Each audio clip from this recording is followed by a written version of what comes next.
Vous qui suivez mes vidéos dominicales, vous avez noté il y a quelques semaines sans doute que j'avais évoqué la question de la méfiance. Eh bien cette fois-ci, je vous propose la suite de cette vidéo autour de réapprendre ou apprendre à faire confiance, réapprendre la confiance.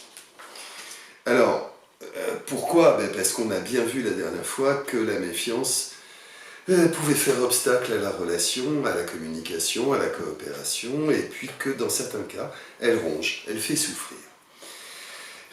Quand on a perdu la confiance dans les autres, c'est évidemment très compliqué de réapprendre à faire confiance. Ce qu'on peut se dire peut-être déjà pour démarrer, c'est que cette méfiance a été adaptée à un moment donné. Qu'en fait, de façon générale, on fait du mieux qu'on peut, avec les moyens qui sont les nôtres, ou l'environnement qui est le nôtre, et que du coup, cette méfiance a eu du sens un jour, peut-être plus aujourd'hui. La deuxième chose qu'on peut dire, c'est que cette méfiance, elle produit, ou elle a tendance à produire des généralisations, des croyances, et elle s'étend, je ne sais pas, je suis méfiant vis-à-vis de tous les hommes, vis-à-vis de toutes les femmes, parce que j'ai souffert un jour. La méfiance, elle peut être concentrée sur les jeunes. Les jeunes, il faut s'en méfier. Ou encore de l'humanité tout entière.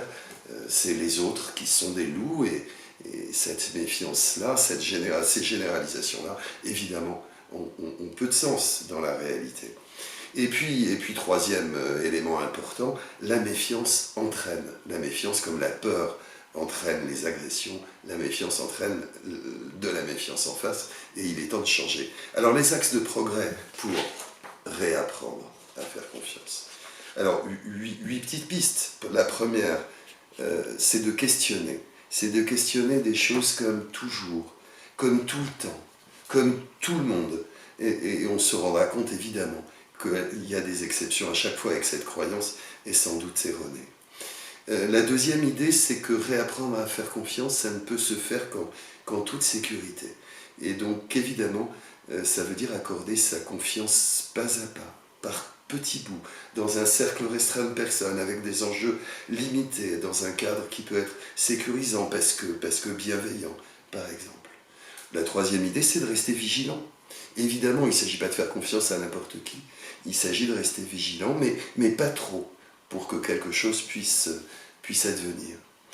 Quatrième idée, c'est d'aller rechercher des renforcements positifs, des choses qui parce qu'on a fait confiance une fois, qui nous permettent de continuer à faire confiance. Alors ça peut être à travers les réactions de nos interlocuteurs ou interlocutrices, ça peut être un petit cahier personnel qu'on tient, ça peut être des amis qui nous renvoient des choses positives, en tout cas, rechercher des renforcements positifs. Cinquième point, réinterroger nos croyances régulièrement. Est-ce que pour le coup, comme je l'imaginais hier, je ne peux pas faire confiance aux gens? C'est aussi, et c'est certainement le plus compliqué, d'accepter de se tromper. Là, j'ai osé la confiance et ça n'a pas fonctionné. Et bien peut-être que ce n'était pas la bonne personne à laquelle j'accordais cette confiance. Ça ne veut pas dire que j'avais tort d'accorder de la confiance, mais ce n'était sans doute pas la bonne personne à ce moment-là. Septième axe, c'est sans doute l'un des plus importants, travailler sur l'estime de soi, je vaux quelque chose. On a vu comment confiance en l'autre et confiance en soi étaient corrélées dans une certaine mesure, allaient de pair.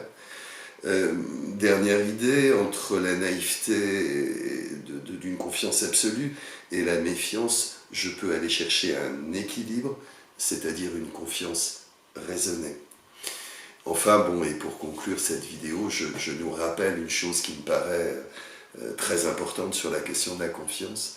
La confiance dans les autres, la confiance dans l'avenir est en relation intime avec cette question de la confiance en soi. Et c'est ce package-là, c'est cet ensemble-là qu'il faut interroger et travailler si l'on veut réapprendre à faire confiance.